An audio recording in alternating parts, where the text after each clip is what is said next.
નમસ્કાર દર્શક મિત્રો, મહામંથનમાં આપનું સ્વાગત કરું છું। હમણાંથી ગુજરાતમાં દરેક સમાજમાં બંધારણનો એક નવો ટ્રેન્ડ ચાલ્યો છે।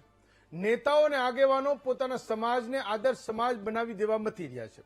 સમય મોંઘવારીનો છે। સામાજિક પ્રસંગોમાં માણસની પરિસ્થિતિ હોય કે ના હોય તો પણ રૂપિયા પાણીની જેમ વેડફાઈ રહ્યા છે। ત્યારે સ્વાભાવિક છે સમાજમાં સુધારો લાવવો પડે, પણ સમાજના આગેવાનો કરતા નેતાઓ જ્યારે આગળ ચાલે ત્યારે કાન સરવા થાય। ઘણીવાર સમાજના કેટલાક આગેવાનો નેતા બનવા મહેનત કરતા હોય છે, તો ઘણીવાર કેટલાક નેતાઓ સમાજમાં પોતાનો કેટલો વટ છે એ બતાવવા મથતા પણ હોય છે।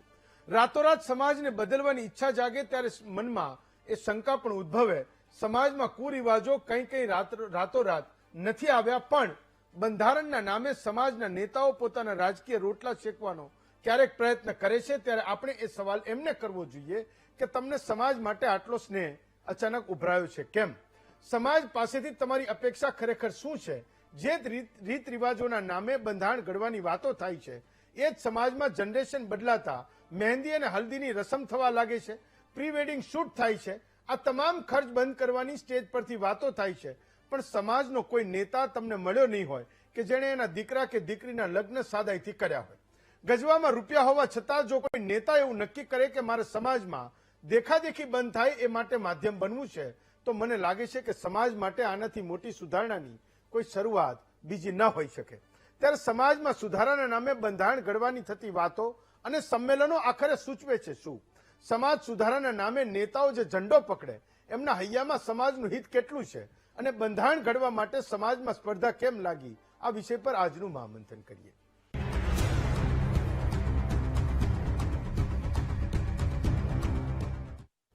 આપણે ભારતના નાગરિક તરીકે બંધારણને અપનાવ્યું, અમલમાં મૂક્યું, એનો 77મો પ્રજાસત્તાક દિવસ ઉજવ્યો।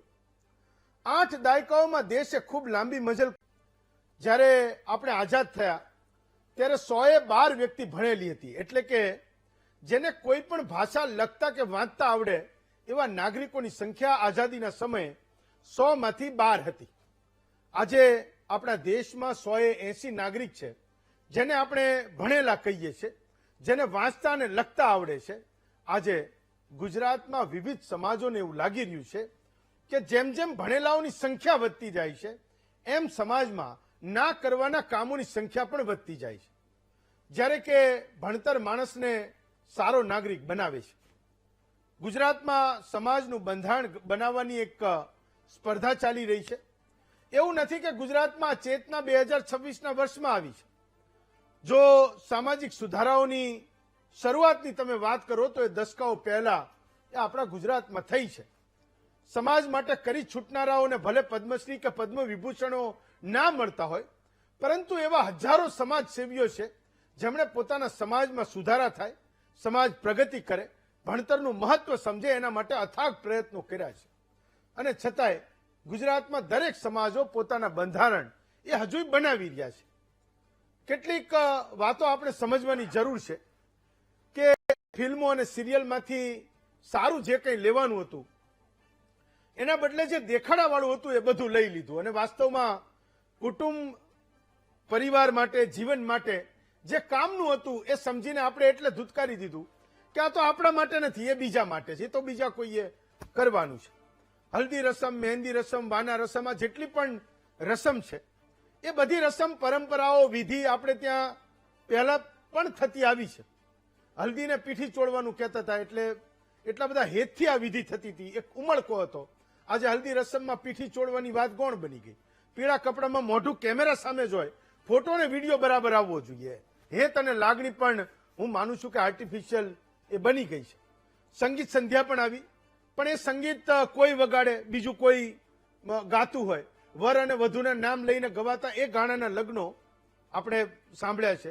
કોઈને પરણાવવાનો એમાં ઉમળકો હતો, એ ખતમ થઈ ગયો। બિલકુલ મફતમાં પૂરી થાય એવી પરંપરાઓ એ આપણે ત્યાં દેખાડામાં એ હોમાઈ ગઈ। સંગીત સંધ્યા કંકોત્રીમાં અલગ કાર્યક્રમમાં દેખાવા માંડી, એટલે એક અલગ ખાનું પાડ્યું હોય કે સંગીત સંધ્યા, તો એ સંગીત સંધ્યા શું હતું? ગાણા ગાવા, સંગીત સંધ્યા હતી। પણ અત્યારે એ લેડીઝ નો ગાય, બીજું કોઈ ગાતું હોય। સાવ સામાન્ય પરિવારો એ સંગીત સંધ્યાના નામે લાખો રૂપિયાનો ખર્ચ કરે છે, આપણે બધા એના પાર્ટ બનીએ છીએ। જો સામાજિક સુધારાઓ શરૂ થાય છે તો એને પાડવા માટેની તૈયારીઓ કોની છે ને કેટલી છે ને એ આજનો સૌથી મોટો સવાલ છે। મેં ક્યાંક વાંચ્યું હતું કે સુરતના પાટીદાર સમાજનો 65મો સમૂહ લગ્ન એમ કે યોજાયો. તો એક વર્ષમાં 2 સમૂહ લગ્નનું આયોજન થતું હશે તો પણ 32-34 વર્ષ પહેલા શરૂ થયું હશે, છતાંય આજે સુરતમાં આ સમાજનો કોઈ વ્યક્તિ એના દીકરા કે દીકરીના લગ્નમાં કરોડો રૂપિયાનો ખર્ચ કરતો હશે.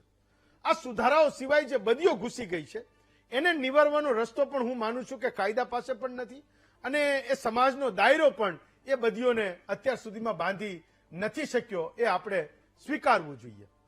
દારૂ પીનારા લોકોને સમાજની બહાર કરીશું એવું સમાજનું બંધારણ કહી શકતું નથી. આ આજની વાસ્તવિકતા છે. દારૂ પીનારાના ઘરમાં દીકરીને નહીં પરણાવીએ એવું પણ સમાજ કહી શકતો નથી. લોકોને લૂંટી લેનારાઓ સામે સમાજનું બંધારણ ખુલીને એ બોલી શકતું નથી. કૌભાંડ કરનારા લોકો પાસેથી સમાજના ભવનોનું દાન નહીં લઈએ એવું આપણે હજુ એ હું માનું છું કે કહેવામાં આપણને સંકોચ થાય છે, કારણ કે આપણી જરૂરિયાત છે. તો સમાજના શ્રેષ્ઠીઓ તો એ કહેવાય જો એ વ્યક્તિ 25-50 લાખ રૂપિયા દાન આપી શકે, તો સમાજનો કોઈ સીધો વ્યક્તિ જેણે એના સંતાનોને સારું શિક્ષણ આપ્યું, વ્યસનોથી દૂર રહ્યો અને દૂર રાખ્યા, મા બાપની સેવા કરી, એવા સમાજના અદના માણસો એ બંધારણ બનાવવાના પંચમાં સામેલ હોતા નથી. તો બંધારણો બને છે એ દિવસે સમાચારો બની જાય, પણ એ બંધારણ બનાવનારા શ્રેષ્ઠીઓની પાછળ સમાજ કેટલો ચાલે છે એ આજે આપણે પૂછવાનો સવાલ છે. તો સમાજના બંધારણ કઈ દિશામાં છે એની વાત આજે આપણે આ મહામંથનમાં કરવાની છે. આપણો મુદ્દો એ છે કે સમાજમાં બંધારણ ઘડવાની સ્પર્ધા આખરે કેમ ચાલી રહી છે. આપણી સાથે 6 વક્તાઓ છે. કરણસિંહ ચાવડા છે, ગુજરાત ક્ષત્રિય સભાના પ્રમુખ છે. પદ્મશ્રી મથુરભાઈ સવાણી છે, પાટીદાર અગ્રણી છે, ખૂબ મથી રહ્યા છે.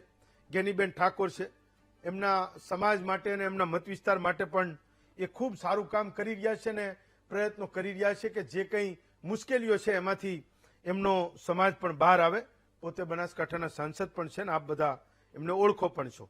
માવજીભાઈ દેસાઈ છે, એ ધાનેરાના ધારાસભ્ય છે. હમણાં જ એમણે રબારી સમાજનું એક બંધારણ બનાવ્યું છે. જીગરભાઈ પંડ્યા છે, દુર્ગાધામ લીગલ સેલના એ પોતે અધ્યક્ષ છે અને બ્રહ્મ સમાજમાંથી આવે છે. અને ભૂપતભાઈ ડાભી છે, એ પોતે બોટાદ કોળી સમાજના પ્રમુખ છે.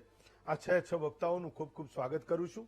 અને સૌથી પહેલા મથુરભાઈ તમારાથી શરૂઆત કરું છું કે પાટીદાર સમાજ ખૂબ મથી રહ્યો છે, એનામાં આવેલી નિત નવી બદીઓને દૂર કરવા માટે, સમાજમાં જન્મ અને મરણના અને લગ્નના ખર્ચાઓને દૂર કરવા માટે, તો મને એ સવાલ થાય છે કે જો સુરતમાં 65મો કોઈ સમૂહ લગ્ન યોજાતો હોય તો આજે પણ એ જ સુરતમાં એ જ શહેરમાં પાટીદારોનું કોઈક એવું પરિવાર હશે કે આ બધું જોયા વિના એણે લગ્નમાં ખૂબ ખર્ચ કર્યો હશે ને એનું કંઈક વેચાઈ ગયું હશે અથવા એને દેવું થઈ ગયું હશે. તો સમાજના બંધારણ બનાવવાની જરૂરિયાત તમને લોકોને લાગે છે, પણ સમાજનો જે માણસ છે એના ખિસ્સામાં તો જબરજસ્ત પૈસા આવી ગયા, એને એવું થાય છે કે મારે વાપરવા છે. હું ઘણા બધા લોકોને એવું કહેતા સાંભળું છું કે ભાઈ મારી પાસે પૈસા છે, હું વાપરું તો કોઈને વાંધો શું હોઈ શકે. ત્યારે એ સમાજના દાયરામાં નથી આવતા. એને કોઈ મુશ્કેલી પડે તો તરત એને સમાજ યાદ આવે છે. મથુરભાઈ. હેમંતભાઈ, વિષય જે કંઈ પાછલા એકાદ વર્ષથી જે તે જ્ઞાતિ સમાજોએ પોતાના સમાજમાં રીત રિવાજ કંટ્રોલ કરવા માટે કોઈ એક ઢાંસો તૈયાર કરવો, એને આપણે બંધારણ કહીએ છીએ. હવે આ બંધારણ અને ભારત સરકારનું બંધારણ છે એને કોઈ સંબંધ છે નહીં. આ તો એક સામાજિક બંધારણ આપણે જે કંઈ કહી રહ્યા છીએ એ છે. રહી વાત વિવિધ જ્ઞાતિ સમાજોમાં રીત રિવાજ કંટ્રોલ કરવા માટે બંધારણોની જયારે વાતો શરૂ થઈ ત્યારે અમારી જેવા જે સમાજ વચ્ચે વિવિધ કામોમાં કાયમ કામ કરતા હોય એમની મોર પાટીદાર સમાજની ચિંતા કરનારો એક વર્ગ, જ્યાં આપણને કોઈ પ્રસંગપાદ મળે, કોઈ કાર્યક્રમમાં મળે તો એમનો વિચાર વ્યક્ત કરતા કે ભાઈ આપણા સમાજમાં બહુ મોટો સમાજ છે, અઘરું છે, પણ એમ છતાંય આપણા સમાજના લોકો મોર વિચાર મૂકો, એમાંથી કંઈક વાત શરૂ થાય તો કોઈક વખત આપણે પણ આ રીત રિવાજ કંટ્રોલ કરવા માટેની કોઈ એક વ્યવસ્થા ઉભી કરી છે. આ બધાની વાત સાંભળીને મેં આજથી 15 દિવસ પહેલા એક સોશિયલ મીડિયાના માધ્યમથી એક વિડીયો મોકલ્યો. તો એ કરોડો લોકો સુધી ગયો, લોકોએ ખૂબ એકબીજાને મોકલ્યો. હવે એમાંથી સામેથી જે પ્રતિસાદ મળ્યો છે એ એવો પ્રતિસાદ મળ્યો છે કે ખરેખર બંધારણ કરવું જોઈએ, કારણ કે આજે 1.5 લાખ રૂપિયા સોનું પહોંચ્યું, ચાંદી કેટલી મોંઘી થઈ અને રીત રિવાજ દિન પ્રતિદિન વધતા જાય છે. એટલે એને કંટ્રોલ કરવા જરૂરી છે. અને આવનારી પેઢી જ્યારે હવે આંતરરાષ્ટ્રીય રીતે વિચારીએ તો દુનિયાની હારે આપણા યુવાનોને હવે કમ્પેર કરવાની છે. તો યુરોપ અમેરિકાના લોકો જે છે એ આ બધા પાછળ ખૂબ ઓછો ખર્ચ કરે છે અને એ એમની પ્રાથમિક જરૂરિયાતોને વધારે મહત્વ આપે છે. તો આપણે પણ એ રીતે વિચારવું પડે. માની લો કે 8 મહિના પહેલા એક આંતરરાષ્ટ્રીય સર્વે આવ્યો હતો કે કયા દેશમાં કેટલો તણાવ છે. તો ભારત 127મા નંબરે હતું અને આપણી બાજુના ભૂતાન ને પહેલા બીજા નંબરે હતા. તો તણાવ જે વધી રહ્યો છે એની પાછળનું એમાંય પાછો ગુજરાતમાં વધારે તણાવ છે. ગુજરાતમાં ડાયાબિટીસની અને બીપીની દવાઓ વધારે વપરાય છે. કારણ કે હું આયા કિરણ હોસ્પિટલમાં જોઈ રહ્યો છું. હું આજે કિરણ હોસ્પિટલમાં નિર્માણથી માંડી અને અત્યારે વર્તમાનનું કામ કરી રહ્યો છું, એટલે મને ખબર છે. તો કુલ મિલાવીને લોકોની એવી રાય હતી કે આપણે દુનિયાએ જયારે કમ્પેર કરવાની હોય ત્યારે આવનારી પેઢીને તણાવ મુક્ત કરવી જોઈએ અને એ તણાવ મુક્ત કરવા માટે આપણે રીત રિવાજમાંથી એમને મુક્તિ અપાવવી પડશે. તો એ વાત લોકો વચ્ચે મૂકો, લોકોમાંથી જો આ વાતને વધારે પ્રતિસાદ મળે. હવે મેં આ વિડીયો મોકલ્યો પછી કરોડો લોકો સુધી પહોંચ્યો, તો આ પત્ર મેં તૈયાર કર્યો છે. કાલથી 1000 સામાજિક આગેવાનને હું આ પત્ર મોકલી રહ્યો છું કે સમાજની અંદર અત્યારે એક વાત પડી છે કે ભાઈ આપણે કંટ્રોલ કરવા માટે કોઈ વ્યવસ્થા ઉભી કરવી જોઈએ. તો ગુજરાતભરના સમાજો પોતપોતાના વિસ્તારમાં આ કામ કરે એ માટેનો એક પ્રયત્ન કરીએ છીએ. અને આમાં તો એવું કઈ છે જ નહીં કે ભાઈ થઈ જ જશે, એવું પણ નથી કે નહીં થાય. કારણ કે બધાને ગમે છે અને અત્યારે સોનું જે રીતે વધી રહ્યું છે એ રીતે આ સમય છે સમાજને જોડવા માટેનો. કોઈ કારણ બને ત્યારે સંગઠન થાય.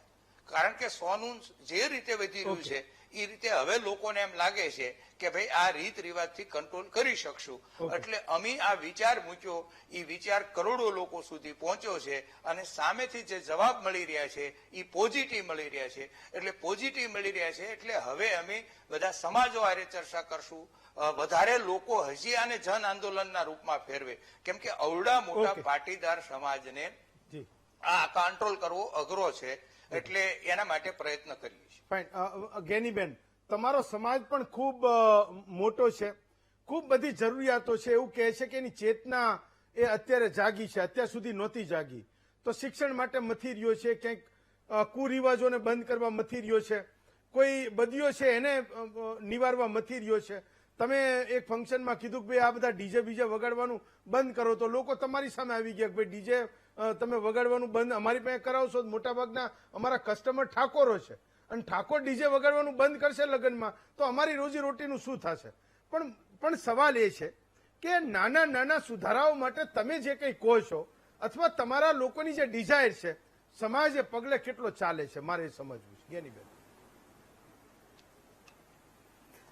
સૌ પ્રથમ તો વીટીવીના માધ્યમથી આપણા પાટીદાર સમાજના અગ્રગણીને આજના પ્રતિનિધિએ ખૂબ સારી વિગતથી એમને વાત કરી છે કે આ કોઈ આ ભારત દેશનું બંધારણ નથી.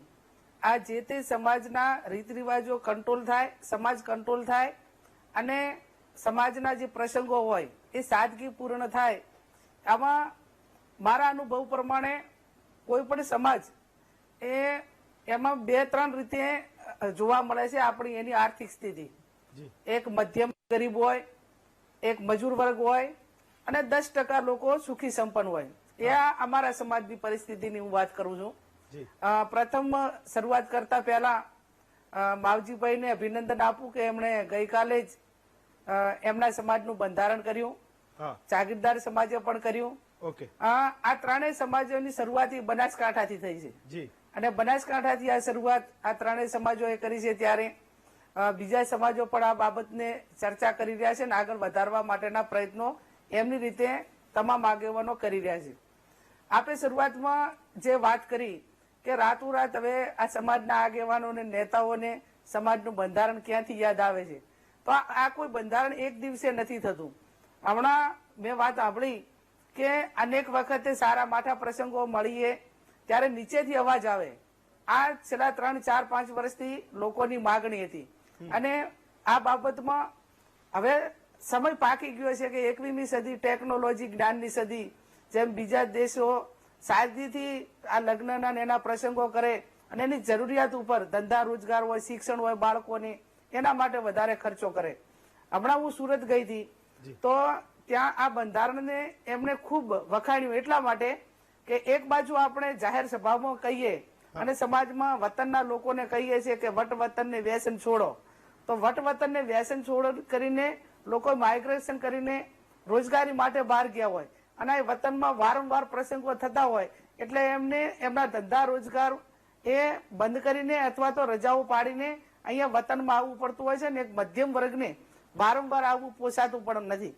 અને બીજું કે જે લેબર વર્ગ છે એ કોઈ સુખી સંપન્ન લોકોને એમના શોષણનો ભોગ બને છે, ચાહે એને ભાગ બાંધવો પડે, વ્યાજે પૈસા લેવા પડે, એને ત્યાં હૈયારીમાં રહેવું પડે, આવી અનેક પ્રકારની જે એનાલિસિસ કરતા વાતો અમારી સામે આવી. અને એટલા માટે કરીને પહેલી આપણે આમ તો કહીએ કે પ્રજાસત્તાક દિવસ, પણ કે પ્રજાના હાથમાં સત્તા નથી. આપણે પ્રજાસત્તાક દિવસની ઉજવણી ભલે કરીએ પણ જેમ સમય જે જતો થાય છે એમ મજબૂતાઈ આવવી જોઈએ. એને બદલે ક્યાંક ને ક્યાંક વ્યક્તિના અધિકારો હોય, વ્યક્તિની અધિકારો માટેની આપણે વાતો કરતા હોય પણ એ હું માનું ત્યાં સુધી ખાલી કહેવા પૂરતી જ હોય છે. અને ખાસ કરીને આપણે જયારે બંધારણની વાત કરીએ તો ખૂબ સારા સૂચનો એ પ્રકારના થયા ક્યાં છે સોનું ક્યાં છે, ચાંદી ક્યાં છે. તમે ભૂતકાળની અંદર ક્યારે સાંભળ્યું નહીં હોય કે 3 લાખ ઉપર ચાંદી, 1.5 લાખ ઉપર સોનું. હવે એક સામાન્ય માણસને પ્રસંગ કરવો હોય તો એની 1-2 વીઘો જમીન હોય તો વેચવી પડે, વ્યાજે પૈસા લેવા પડે, કોઈનું ગુલામ રહેવું પડે. એક પ્રસંગ કરવામાં 5 કે 10 વર્ષ સુધી પ્રયત્ન કરે ત્યાં સુધી દેવામાંથી નીકળતા નથી. એટલે એક ગરીબ અને પૈસા વાળા વચ્ચેનો જે ભેદભાવ હતો, કેમ કે પૈસા વાળા એ પ્રસંગ કરે તો એ મધ્યમ ને ગરીબ વર્ગને એના પ્રમાણમાં થોડા ઘણું પણ વ્યવસ્થિત રીતે કરવા માટેના પ્રયત્નો કરતા. આપણે એમ માનીએ કે સમય જેમ પરિવર્તિત થાય એમ ખર્ચા ઘટે, પણ ઘટતા નતા, વધતા હતા. પહેલા શરણાઈ કે ઢોલ એ રીતે એને સંગીતમાં લેતા. અત્યારે તમે જુઓ તો ડીજે આ પ્રકારના એટલા બધા ખર્ચો, હલ્દી રસમો આ બધું વધી ગયું હતું. અને વધી ગયું એટલે આ તમામ જે કહેવાય એ ખર્ચા એટલે પૈસાથી જ કરાવવામાં આવતું. અને પૈસાથી કરવામાં આવતું એટલે એક પ્રસંગની અંદર અનેક પ્રકારના આ અલગ અલગ જે પૈસા આપીને પ્રસંગો કરવાના થતા એમાં ઘણો બધો વધારો થયો હતો. એટલે ખાસ કરીને હું અમારા સમાજની વાત કરું તો આવડો મોટો સમાજ છે. હવે આ સમાજને હજી શિક્ષણમાં બીજા સમાજો કરતા આજે હું માનું એમ કે વસ્તીના ધોરણે કદાચ ગુજરાતના પહેલા નંબરનું પોપ્યુલેશન ધરાવતો આ સમાજ હશે. પણ જે ધંધા રોજગારની વાત હોય, શિક્ષણની વાત હોય તો બીજા સમાજોની હરોળમાં વસ્તીના ધોરણે ઘણી મોટી ગેપ છે. તમારે હજી ઘણું બધું આગળ જવાનું છે, બહુ મોટી મજલ તમારે કાપવાની છે. તમે કીધું, હું ફરી પાછો તમારી પાસે આવું છું. માવજીભાઈ, એક મને સવાલ એ થતો હતો કે નાના નાના સમાજોમાં કે જે લોકો ગામોમાં સીમોમાં રહેતા હતા, વિચરણ કરતા હતા, જેમ તમારો સમાજ અત્યાર સુધી એની જે પરંપરાગત જિંદગી જીવતો હતો, હવે એને આ લોકશાહીમાં એને કંઈક ભાડ્યું છે, એની પાસે કંઈક પૈસા આવ્યા છે અને એની પોતાની બતાવવાની ઈચ્છાઓ ખૂબ બધી છે. તો તમને એવું લાગે છે કે તમે લોકો સમાજનું બંધારણ બનાવો, કંઈક તમે એવું કહો કે અમને ઇનામ આપીશું જો અમને કોઈ કહી જાય કે આવો કોઈ ખર્ચ કરે છે તો અમે એમને દંડવા જઈશું. પણ આજના સમયમાં તમને લાગે છે કે લોકોએ જો આ બધું બંધ કરવું હોત, ખરેખર આપણે આ બંધ કરવું હોત તો આટલે સુધી વધુ જ ન હોત આગળ. જેની પાસે નથી એ પણ આજે લાખો ને કરોડોના ખર્ચ કરી રહ્યા છે. તો તમારા સમાજના બંધારણો ક્યાં ઉભા રહેશે લોકોની સામે? હેમંતભાઈ, જે મથુરભાઈ સવાણી એ વાત કરી અને જ્ઞાનીબેને વાત કરી જી, એ એમના સમાજ પ્રમાણે ઘણું બધી વાત જે આપણને ચર્ચા કરવી હતી કરી દીધી છે જી. અને આપણે અગાઉ જે રીતે વાત કરી કે જો લોકો નેતા બનવા નીકળ્યા છે જી રાતોરાત, પણ એ પ્રકારનું આ નથી.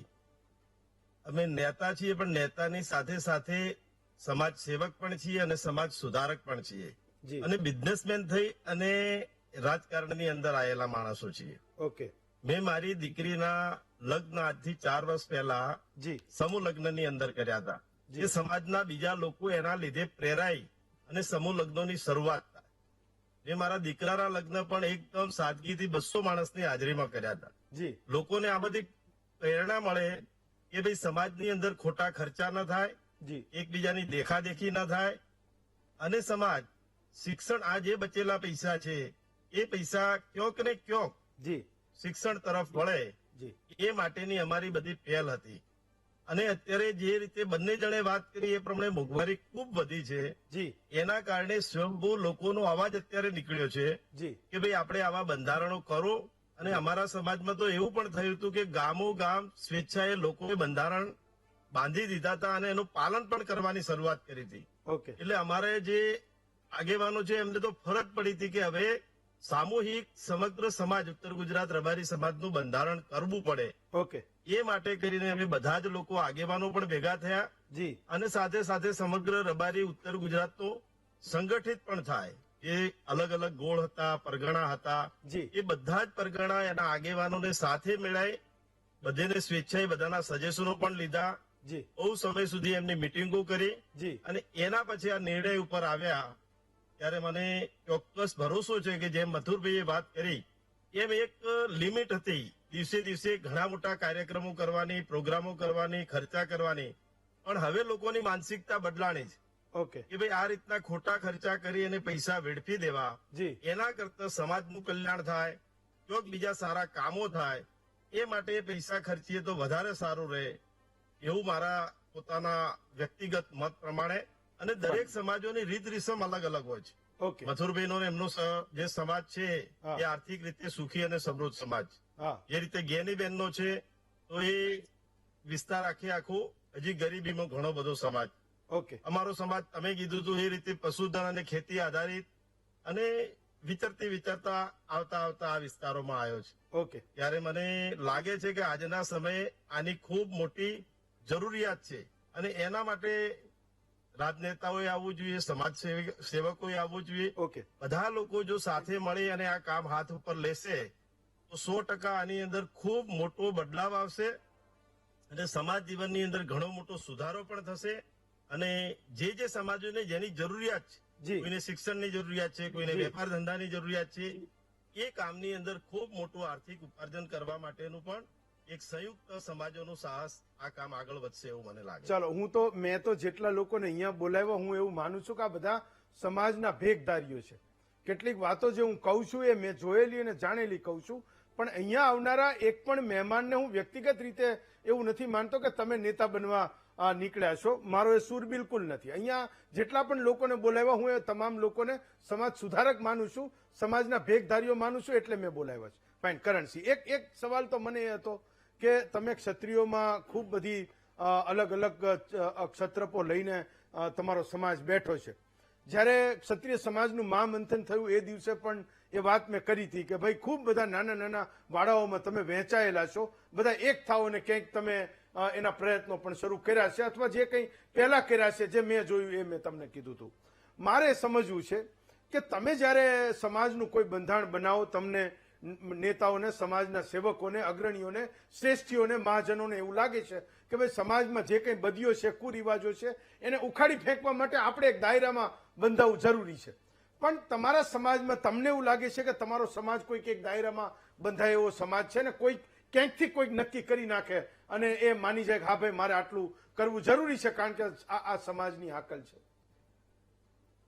આપણી પેનલમાં જે આગેવાનો છે એ ખૂબ તજજ્ઞ છે અને ધરતી સાથે એટલે કે ગ્રાઉન્ડ લેવલે સામાજિક કાર્ય કરતા સૌ અગ્રણીઓ છે. આપે જે વાત કરી એમ કે જેમ સમય જાય એમ નવા નવા પ્રશ્નો ઊભા થતા હોય છે. આજના તબક્કે અથવા ભવિષ્યમાં કોઈ સમાજ એવું નહીં કહી શકે કે હવે અમારા સમાજમાં કોઈ પ્રશ્નો નથી. જી કારણ કે સમયનો પ્રભાવ હોય એ દરેક સમાજને અસર કરતો હોય છે. જી સમાજનું બંધારણ બનાવવાનું એક મુખ્ય કારણ તો એ હોય છે જી કે આપણે જાણીએ છીએ કે સમાજો થકી ગ્રામ્ય સંસ્કૃતિ થકી સમગ્ર દેશ જી અને એ દેશનું પણ બંધારણ હોય છે. ઘણીવાર એવું પણ બને છે કે આજે પ્રજાસત્તાક દિન છે ને દેશનું બંધારણ અને સમાજનું બંધારણ ક્યાંક અમુક મુદ્દાઓ પર એકબીજા સાથે ક્લેશ પણ થતું હોય એવું મેં પોતે અનુભવેલું છે. આપે વાત કરી એમ તો આપને ગૌરવ સાથે કહું આજે કે આજથી 100 વર્ષ પહેલા જી ચુડાસમા રાજપૂત સમાજ જી એટલે કે અમારા રાજપૂત સમાજે જી પૂજ્ય મનુભા બાપુ ચેરના નેતૃત્વમાં 100 વર્ષ પહેલા ચુડાસમા રાજપૂત સમાજનું બંધારણ બનાવ્યું હતું અને 2022માં એના 100 વર્ષ ઉજવવાની એક જબરદસ્ત કાર્યક્રમનું આયોજન હતું અને એમાં મુરબ્બી ભૂપેન્દ્રસિંહજી ચુડાસમા સાહેબ અને અમારા સંકલન સમિતિના સભ્ય વિરમદેવસિંહ પણ હતા. એટલે 1922માં તમે વિચારો કે અમારા આગેવાનોની કેવી દિવ્ય દ્રષ્ટિ હશે કે અમને એ વખતે બંધારણ બનાવ્યું. ઓકે એટલે જે સમાજોએ બંધારણ બનાવ્યા છે એ સૌને હું શુભકામનાઓ પાઠવું છું. અમારા બનાસકાંઠામાં પણ અમારા જાગીરદાર રાજપૂત સમાજના 7 વિભાગે પણ બંધારણ બનાવ્યું છે. પછી રબારી સમાજ હોય કે અમારો ક્ષત્રિય ઠાકોર સમાજ હોય કે જે બી સમાજો હોય એ ખૂબ સારી શરૂઆત એટલા માટે છે. આપે એક વાત કરી કે ભાઈ સામાજિક આ કાર્યમાં કેટલાક નેતાઓ અને સમાજના લોકો એ આગેવાન કરવા એ પાછું તમે સ્પષ્ટતા પણ પડી પણ વાત મહત્વની એ છે કે આ અવાજ એ સામાન્ય સમયમાં ઉઠતો અવાજ છે. 2 વર્ષ હોય 4 વર્ષ હોય જેમ જેમ ખર્ચા વધતા હોય સોના ચાંદીના ભાવ અત્યારે તમે આપ જુઓ મંડપ ડેકોરેશન ફોડ એટલે પ્રશ્ન એ થયો કે આ પ્રશ્ન સમાજમાં તો ઉઠતો હોય પણ એના માટે બધાને ભેગા કોણ કરે તો ભેગા કરવાની જવાબદારી એ સમાજના કાર્યકરો આગેવાનો અને પછી રાજકીય નેતાઓ લેતા હોય છે. વાત બધાના હૃદયમાં પડેલી છે કે ભાઈ સુધારો થવો જોઈએ સુધારો થવો જોઈએ તો એ સુધારો કરવા માટે કોઈક માધ્યમ તો જોઈએ ને. જેમ અમારે બનાસકાંઠામાં જાગીરદાર રાજપૂત સમાજ એ માધ્યમ બન્યું. જ્ઞાનીબેન હોય કે બીજા બધા આગેવાનો હોય એમને ઠાકોર સમાજનું બંધારણ બનાવવાનું એક માધ્યમ ઊભું કર્યું. માવજીભાઈ સાહેબે ત્યાં રબારી સમાજ એટલે બનાસકાંઠાથી શરૂઆત થઈને આમ અમારે તો 100 વર્ષ પહેલા શરૂઆત થયેલી છે. એટલે બંધારણ બનાવવાનો એક એ પણ ઉદ્દેશ છે કે સમયના પ્રભાવ સાથે જે સામાજિક મૂલ્યોનું અધપતન થઈ ગયું છે. આપણે વાત કરીએ એમ કે પેલા હલ્દી થતી પેલા મામાનું મહત્વ બધા રાહ જુઓ હલ્દી એટલે આપણે કીધું પીઠી ચોળવી એવો શબ્દ વાપરતા. એટલે એ વખતે બધા કે પેલા મામા આવી ગયા છે કે નહીં મામાનું મહત્વ હતું કાકાનું મહત્વ હતું હે આખા પરિવારના વ્યક્તિઓનું મહત્વ હતું. અત્યારે એને આપ કહીએ ને તો એક ધંધાકીય રસમ થઈ ગઈ છે. ટીવીની સિરિયલો જોઈ અને આ બધું પ્રોફેશનલ થઈ ગયું. આપે કીધું એમ પેલા લગ્ન હોય તારે ફટાણા ગવાતા આપ જોવો તો જાણ આવે તો માતાઓ બહેનો સરસ મજાની જે વિસ્તાર હોય પ્રમાણે તળપતી ભાષામાં ફટાણા ગાતા. અત્યારે એ પ્રોફેશનલ સિંગરનું સ્થાન લઈ લીધું છે ડીજે. એટલે મારો કહેવાનો મતલબ કે બંધારણ બનાવવાનો ઉદ્દેશ એ સમાજના નૈતિક મૂલ્યો સમાજના રીત રિવાજો સમાજની સંસ્કૃતિ અને સાથે સાથે આર્થિક રીતે જે ઘસારો પડી રહ્યો છે. આપણે વાત કરીએ એમ કે જો આપણે વિભાજન કરીએ ને તો 3 વિભાગમાં સમાજને વેચી શકાય. હાવ નીચેનો જે સમાજ છે એ અને હાવ ઉપરનો સમાજ છે એને આ વસ્તુની વધારે જરૂર પડે એમ હું કહેવા માંગુ છું.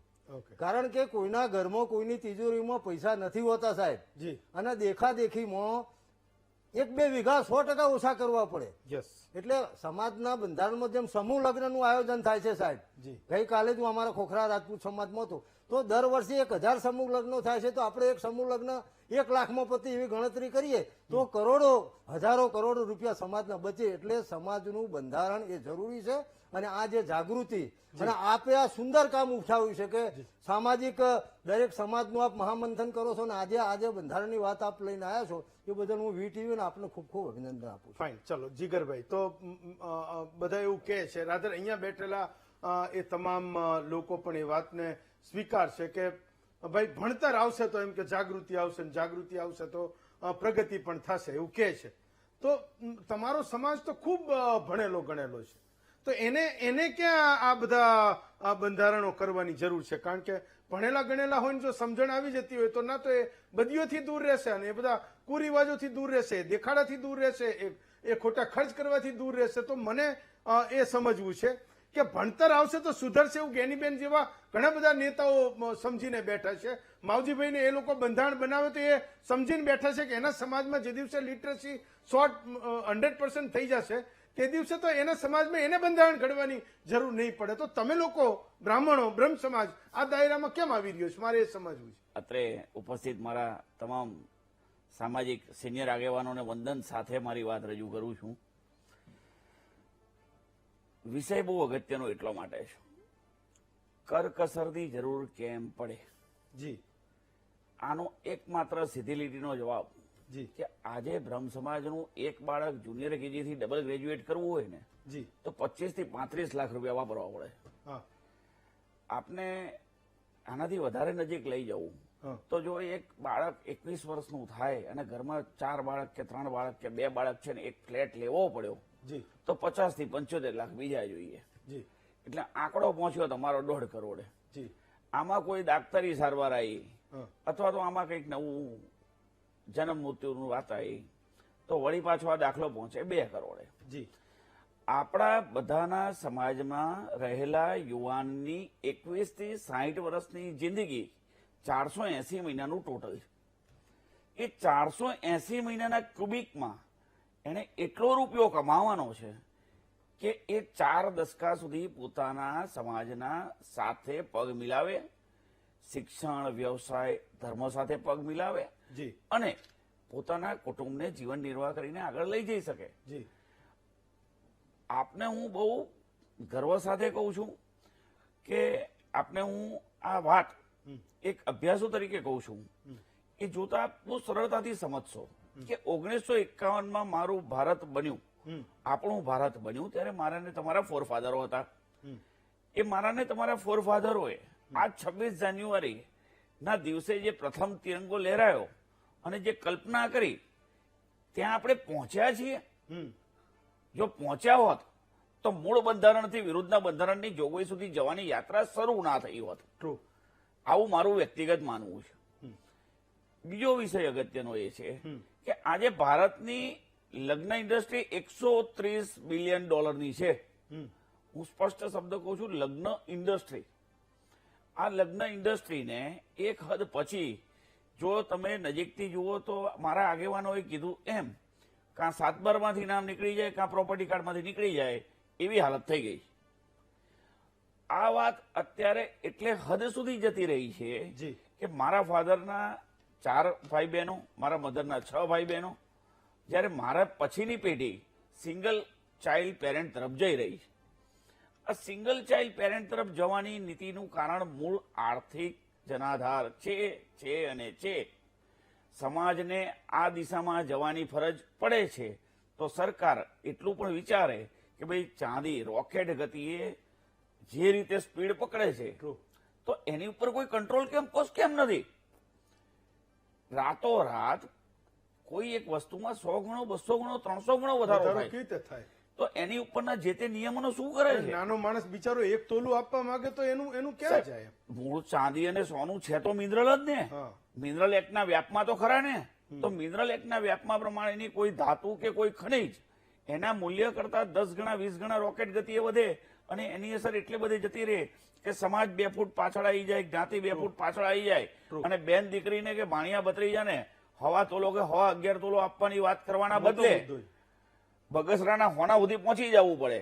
તો આર્થિક રીતે નિર્બળતા તરફ ગતિ કરતી આ શક્યતાઓ ઊભી કેમ થઈ?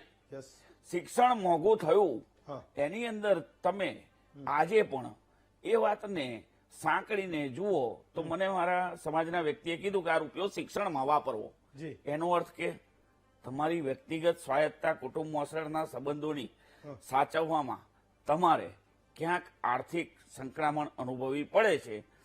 એ વાત સાચી છે. બહુ સાચી. બ્રહ્મ સમાજ આ વાતને જી એટલા માટે જોઈ રહ્યો છે જી કે સૌથી વધારે જો આ આર્થિક સમસ્યાથી પીડી રહ્યા હોઈએ જી તો એ વખતે અમારા નામે એટલી મોટી સાતબારો નથી ને આજે નથી. અમારી પાસે સરસ્વતી સિવાય કાંઈ છે નહીં. હા 1951માં અહીં બેઠેલા મારા તમામ આગેવાનો પણ નમ્રતાથી સ્વીકારશે કે 1951માં જે 12% શિક્ષિત બ્રાહ્મણ હતા એની એકમાત્ર ભૂલ એ થઈ ગઈ કે એને શબ્દ અને અંકશાસ્ત્ર વાંચતા અને લખતા આવડતું હતું. આના સિવાય ત્રીજી ભૂલ શું બ્રહ્મ સમાજની? એને આપી તો 16 સંસ્કારની વિધિ આપી, એને આપી તો ઋતુ પ્રમાણે જીવન આપ્યું, એને આપ્યું તો તમને 1 થી 9 ની હજી તો સંજ્ઞા તમારો ક્યાં કોઈ વિરોધ કરે નહીં, હજી પૂજાઓ જ છો ને હવે નહીં, એ વસ્તુ કરવાનો શું મતલબ બ્રહ્મ સમાજને કેમ ઉભા થવું પડ્યું એની જવાબ આપો. ભૂદેવ કહીએ છે હા ના સાહેબ, હું એનો જ સન્માનથી જ જવાબ આપું છું કે બ્રહ્મ સમાજને કેમ બંધારણ તરફ આગળ જવું પડવાની ફરજ પડે હા છે. એ કહો એ એટલા માટે કે બ્રહ્મ સમાજ પણ એવું અનુભવી રહ્યો છે કે મારું બાળક 1951માં જે પરિસ્થિતિમાં આગળ જવાનું હતું હા. એ 2051માં જશે. ઓકે શું 2051માં મારું બાળક એટલી સરળતાથી 2001માં જે અહીંયા બેઠેલા આગેવાનના બાળકોને જી. શિક્ષણ અને વ્યવસાયમાં તક મળી જી. એટલી મેળવી શકશે? જવાબ ના છે. એમાંથી આ બધા કાઉન્ટર બ્લાસ્ટ થાય છે. ચાલો હું એવું સમજુ છું કે એ બૌદ્ધ બ્રહ્મ સમાજને પણ છે. ભૂપતભાઈ, તો એક મુદ્દો એ હતો કે છેલ્લા કેટલાક સમયથી કોળી સમાજનું સંગઠન પણ બહુ થયું. ક્યાંક તમારી શક્તિઓ સીધી રીતે ગુજરાતના બાકી સમાજોને પણ દેખાય છે કે તમારી શક્તિ એટલે તમારી જે વસ્તીની શક્તિ છે અને સંગઠનની શક્તિ છે એનાથી શું શું થઈ શકે. પણ મારે સમજવું છે કે હજુ પણ શિક્ષણના ખૂબ બધા પ્રયત્નો તમારા સમાજમાં કરવાના બાકી છે. શું એ દિશામાં કોળી સમાજનો આજનો નેતા, આગેવાન કે શ્રેષ્ઠી એ પોતે બોધ ધરાવીને બેઠો છે કે ભાઈ બાકી બધું એક બાજુ છે પણ સૌથી પહેલા શિક્ષણના મોટા પ્રયત્નો આપણે કરવાના છે?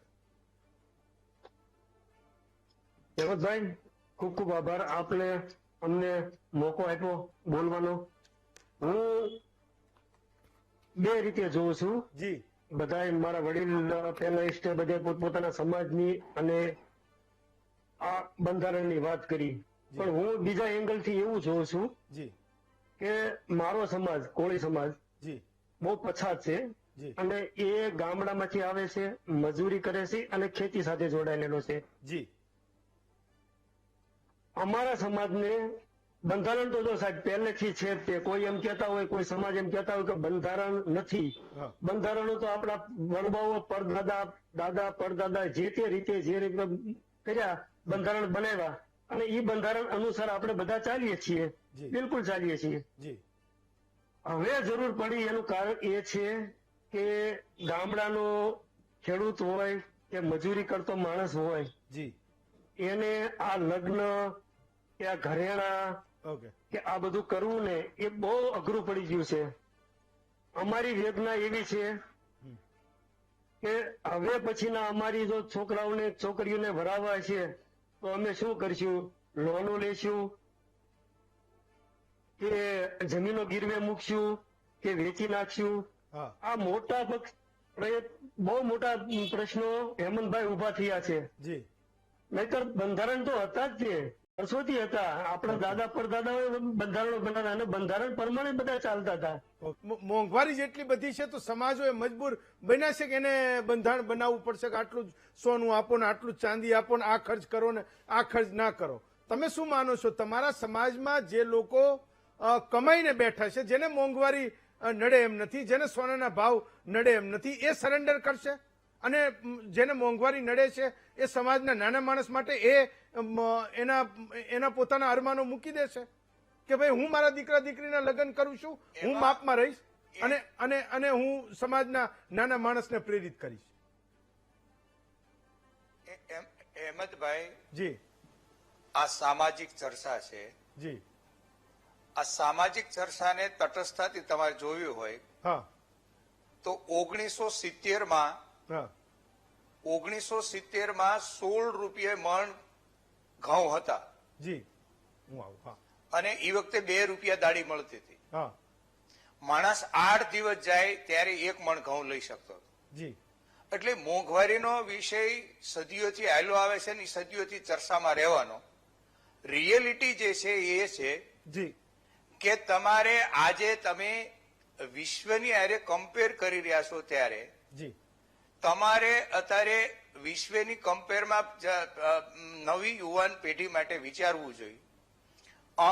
નીચેથી જે અવાજ આવે છે એવો અવાજ આવે છે કે બિઝનેસમેનોએ એને સામાજિક કે એને બિઝનેસના સંબંધ ડેવલપ કરવા માટે બિઝનેસનો સ્થાપના દિવસ ઉજવે, બિઝનેસના એંગલથી કાર્યક્રમ કરે અને પોતાના સંતાનોના કાર્યક્રમ રીત રિવાજ સમાજના ઢાંસામાં રહીને કરે. એટલે ઉદ્યોગપતિઓએ જે એને વિદેશથી કે દુનિયામાંથી એને મહેમાનો બોલાવા છે તો એ બોલાવી શકે, બરોબર છે. એટલે આ રીતે સમાજના ઢાંસામાં રહીને કરે. રહી વાત ઈ કે આજથી 75 વર્ષ પહેલા 95% પ્રજા ગામડામાં રહેતી હતી હા અને આજે 95% પ્રજા શહેરમાં રહે છે. તો 95% પ્રજા શહેરમાં રહે છે અને 35 બિલ વચ્ચે જીવવાનું છે. ગામડાનું એક વખતનું જીવન હતું, એમાં બિલ કોઈ હતા જ નહીં. અત્યારે 35 બિલ વચ્ચે જીવવા માટે તમારે ખુદની હારે વાત કરવી પડશે અને ખુદની હારે વાત કરવી હોય કરશો તો તમે તમારી વ્યવસ્થા આંકી શકશો. જો તમને બીજી વ્યવસ્થા બધી આંકશે, સિરિયલ વાળા તમને આંકશે, જડતા વાળા રીત રિવાજો તમને આંકશે, ખોટી અંધશ્રદ્ધાઓ તમને આંકશે, એ આ જમાનામાં એ બધું આપણે 35 બિલ વચ્ચે જીવી શકીએ નહીં. એટલે નીચેથી જે અવાજ ઉપડી રહ્યો છે એ અવાજ દેખાદેખી અને તણાવમાંથી મુક્તિ મેળવશું તો દુનિયામાં આવનારી પેઢી લોકોની હારે કમ્પેર કરી શકશે. આપણે હવે દુનિયા હારે કમ્પેર કરવી પડશે. અને આ ગેનીબેને ખૂબ સરસ વાત કરી, માવજીભાઈએ વાત કરી, જે કઈ આગેવાનોએ વાત કરી પોતપોતાની રીતે, તો એ બધા સમાજના થોડા ડિફરન્સ પ્રશ્ન હશે, પણ કુલ મિલાઈને બધા સમાજમાં એક લેવલ તો છે જ. એ માલધારી સમાજ હશે તો અમુક લોકો વધારે સુખી છે, ગેનીબેનના સમાજમાં અમુક લોકો સુખી વધારે હશે, કદાચ પાટીદાર સમાજમાં સુખીની સંખ્યા વધારે હશે. તો આ તમામ બિઝનેસમેનોએ સમાજની હારે હવે જોડાવવું જોઈએ. આવો નીચેથી અવાજ ઉપડી રહ્યો છે, આ બહુ એક સારી વાત છે. અને પરિવર્તન માટે કાયમ ચર્ચાઓ થવાની, અને એ પરિવર્તન જે છે એ અમારા સમાજ આપણે વાત થઈ, કોઈ ક્ષત્રિય સમાજના આગેવાને કીધું કે 100 વર્ષ પહેલા બંધારણ બન્યું હતું. બહુ સાચી વાત છે. અમારી પાસે પણ 150 વર્ષ પહેલાનું એક બંધારણ છે. તો એ વખતના લોકો નિયમ કંટ્રોલ કરવા માટે વગેરે કામ કરી જ રહ્યા છે. પરંતુ વર્તમાનમાં નીચેથી જે ઉપડેલો અવાજ જે છે એ અવાજના હિસાબે એક પ્રયત્ન શરૂ થયો છે અને એ પ્રયત્નમાં ખૂબ હવે આગેવાનો પણ સિરિયસતાથી વિચારી રહ્યા છે. એટલે કેવી રીતે આ આગળ વધે એ માટેનો પ્રયત્ન કરશું. ખરેખર જે સમાજે આ નિયમ કરી શક્યા છે એ સમાજના આગેવાનોને હું ખૂબ અભિનંદન આપું છું. અને એ સમાજના આગેવાનોએ એ સમાજનો તણાવ ઘટાડવાનું કામ કર્યું છે, સમાજનો ખર્ચ ઘટાડવાનું કામ કર્યું છે, એ સમાજના બાળકોનું શિક્ષણ વધશે, એ સમાજના બાળકો નાનો મોટો બિઝનેસ, આજકાલ 5-10 લાખના રોકાણથી કેટલાય ઓનલાઈન બિઝનેસો પણ થઈ રહ્યા છે અને છોકરાઓ કરી રહ્યા છે. તો એ નાના રોકાણથી કામ કરવામાં આ ખર્ચ ઘટાડશે તો સપોર્ટ થશે. એટલે એ જેને આ સમાજ કરી શક્યા છે એમને હું ખૂબ અભિનંદન આપું છું. ચાલો, હું એવું ઈચ્છું છું કે મથુરભાઈ તમે કહો છો કે નીચેથી અવાજ આવી રહ્યો છે, રાધર ગેનીબેન અને માવજીભાઈ અને કરણસિંહ પણ બોલ્યા કે નીચેથી અવાજ આવી રહ્યો છે. સૌથી વધારે આનંદ મને એનો હશે કે આ 21, 11 કે 51 નિયમોના બંધારણમાં જો એ નીચેથી અવાજ આવતો હશે ને પડઘાય અને નાના માણસનું સારું થાય તો હું એવું માનું છું કે સૌથી વધારે આનંદ તમે અહીંયા બધા બેઠા છો એમાંથી મને એ સૌથી વધારે આનંદ થશે. બેન, એક ખૂબ ઓછો સમય હતો, હું તમને બધાને એક સવાલ પૂછવા માંગુ છું કે સમાજના સંગઠનો બંધારણ બને, ગેનીબેન સારી વાત છે, પણ શું સમાજનું બંધારણ એવા લોકોને બહાર કરી શકે જે સમાજના દાયરાઓમાં રહીને કંઈ ખોટું કામ કરે છે? મેં શરૂઆતમાં કીધું કે ભાઈ દારૂ પીનારા લોકોને ફાઇન. ચલો, હું આ સવાલ કરણસિંહને પૂછી લઉં. હું આવું ગેનીબેન પાસે પાછો, મને લાગે કનેક્શનનો કોઈ ઇસ્યુ. કરણસિંહ, તો સમાજમાં આપણે એવા લોકોને સમાજનું બંધારણ બહાર કરી શકે કે ભાઈ મારા સમાજમાં કોઈ ખોટું કામ કરશે ને સમાજની બહાર મૂકશું, નાતની બહાર મૂકશું, એ થઈ શકે? એવું આપે જે વાત કરી ને એ ખરેખર વાસ્તવિક ગ્રાઉન્ડ ઉપર શક્ય હેમંતભાઈ નથી. ઓકે. એટલા માટે કે આપણે હમણાં તાજેતરમાં, હું કોઈ વ્યક્તિના નામ દેતો નથી, તો એવું બનેલું આખા સમાજે ઉહાપો કરેલો, પાછી રિઝલ્ટ શું આવ્યું એ મને ખબર નથી. તો આ જે બંધારણ છે ને એનું પાલન કરવું, જેમ આપણે દેશના બંધારણનું પાલન કરીએ છીએ, કાયદાનું પાલન કરીએ છીએ, એમ આપણે સ્વયં શિસ્ત રીતે આપણા સમાજમાં, જે સમાજમાં આપણે જન્મ લીધો છે એ સમાજનું ગૌરવ, એની સંસ્કૃતિ, એની સભ્યતા, આપણા પૂર્વજોની ધરોહરને સાચવવા માટે વ્યક્તિલક્ષી બાબત છે. ઓકે.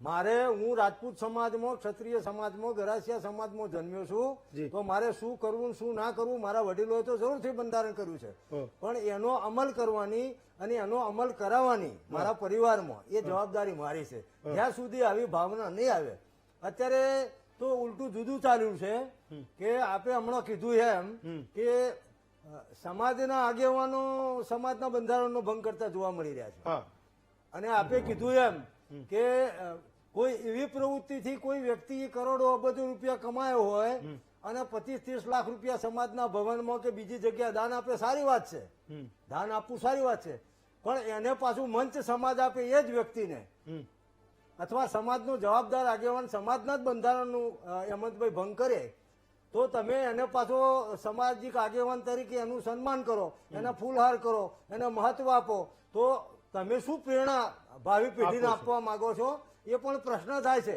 એટલે કાયદો અને બંધારણ બધા માટે સરખું છે એમ સમાજ માટે આ આપણે જે બંધારણ બનાવી લીધું પણ પછી એનું ફોલોઅપ કોણ લેશે? એના માટે કમિટી બનશે. પછી અમુક એવા માણસો હશે કે એ બંધારણ નહીં માને કે ભાઈ અમારે તો ડીજે અમારે એકનો એક દીકરો છે ને વગાડવું પડશે, અમારે તો હલ્દી રસમ કરવી પડશે, અમે તો અન્ય જ્ઞાતિમાંથી જો આમાં ક્યાંય કાયદાનો ભંગ કરવાની હું વાત નથી કરતો, પણ દરેક સમાજનો પોતાનો ડીએનએ હોય છે અને એ ડીએનએ થકી એક ભાવિ પ્રજા, એક સારા નાગરિકોનો જન્મ થતો હશે. હવે કોઈ એમ કે મારે તો પ્રેમ લગ્ન કરીને બીજા સમાજમાંથી હું મારા દીકરી લાવી છે અને મારા દીકરી આપવી પણ છે, તો એ વખતે સમાજના આગેવાનોની અથવા જે આ બંધારણ ઘડવાવાળાની કફોડી સ્થિતિ થશે.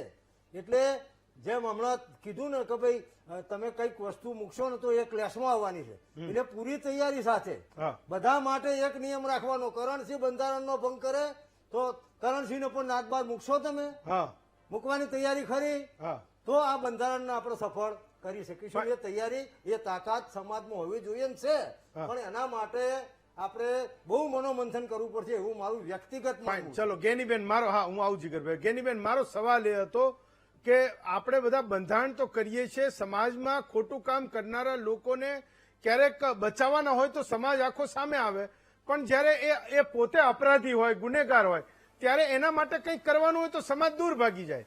તો શું એવા લોકો માટે પણ સમાજ કંઈક ઉભો રહેશે કે એને નાત બાર મૂકશે કે આ ખોટું કામ એ નથી કરવાનું? અત્યારે જે કંઈ કામ માણસ કરે સીધે સીધું એના સમાજ ઉપર ચડે છે, તો સમાજ એમાં ક્યાંય ઉભો રહેશે કે નહીં? ગેનીબેન. હેમંતભાઈ આજના મનોમંથનમાં અનેક મુદ્દાઓની ચર્ચા થઈ. દરેક સમાજે કઈ રીતે ખર્ચા ઘટે, અને ભૂપતભાઈ અને જીગરભાઈએ ખૂબ સારી વાત કરી કે અંતે તો આ તમામ જે પ્રકારના બંધારણ કરવા પડ્યાનું મુખ્ય સમસ્યા છે આર્થિક.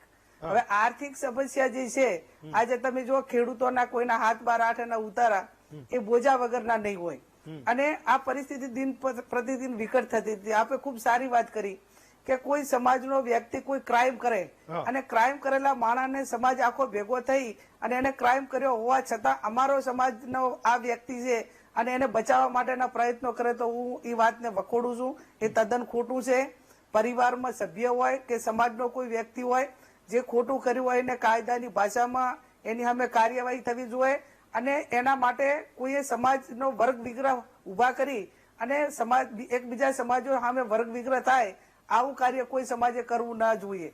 તમે શિક્ષણની હરીફાઈ કરો, તમે ધંધાની હરીફાઈ કરો, તમે કુરિવાજોની હરીફાઈ કરો, તમે જે આ દરેક સમાજે બંધારણ કર્યું છે અને ખર્ચા ઘટાડવા માટેની વાત કરી છે એમાં આગળ વધો. પણ જે ક્રાઇમ કે મેં અગાઉ કીધું એમ કે ખોટો માણસ સમાજનો હોય તો એ ખોટો જ છે, એને નાત બારો મૂકવો ના મૂકવો એ નાતના પેલામાં નથી આવતું, પણ એને સાથ સહકાર ન આપવો જોઈએ. આટલું તો દરેક વ્યક્તિ માનસિક રીતે વિચારીને સામેની વ્યક્તિએ જે એના સામે અન્યાય થયો છે એને ન્યાય અપાવવા માટેના પ્રયત્નો. જીગરભાઈ તમારે કંઈક કહેવું તો પછી હું માવજીભાઈને પૂછું. આપે જે પ્રશ્ન પૂછ્યો ને જી, એમાં આર્ટિકલ 14 કાયદા સમક્ષ સૌ સમાનતા, જી, અને એ પછી ભારતના બંધારણના ભાગ 4A માં 51A થી આપણી મૂળ 11 ફરજો. મજાની વાત એવી છે કે ભારતના બંધારણમાં મૂળભૂત ફરજો મરજિયાત છે, તમામ ફરજો પાલન કરવું જ કરો, ના કરવું જ કઈ નહીં. એટલે આ બંધારણમાં જે જોગવાઈ થવાની ને એની હાલત અમારા એક અભ્યાસુ વ્યક્તિ તરીકે એવી દેખાય છે કે જે મરજિયાત થઈને ઉભી રહી જાય પાછી. હવે વાત એ છે કે જો મરજિયાત છે તો વળી પાછી એની અસરકારકતા કેટલી? એટલે સ્વયં શિસ્ત, સ્વયં સ્વીકાર અને સ્વયં પોતાના કુટુંબ, મોસાળ અને સાસરીના તાણાવાણાના આગેવાનો અને વડીલની વાતોને અનુસરવાનો અભિગમ એ આનો ઉકેલ હોઈ શકે એવું અમારું માનવું છે. ફાઇન, ચલો, ઓકે. માવજીભાઈ, મારો સવાલ એ હતો કે સમાજમાં ક્રિમિનલ એક્ટિવિટી કરનારા લોકોને પણ આ બંધારણો કે દિવસે નાત બહાર મૂકશે કે સમાજ બહાર મૂકશે એ વિશે કોઈ બોલતું નથી.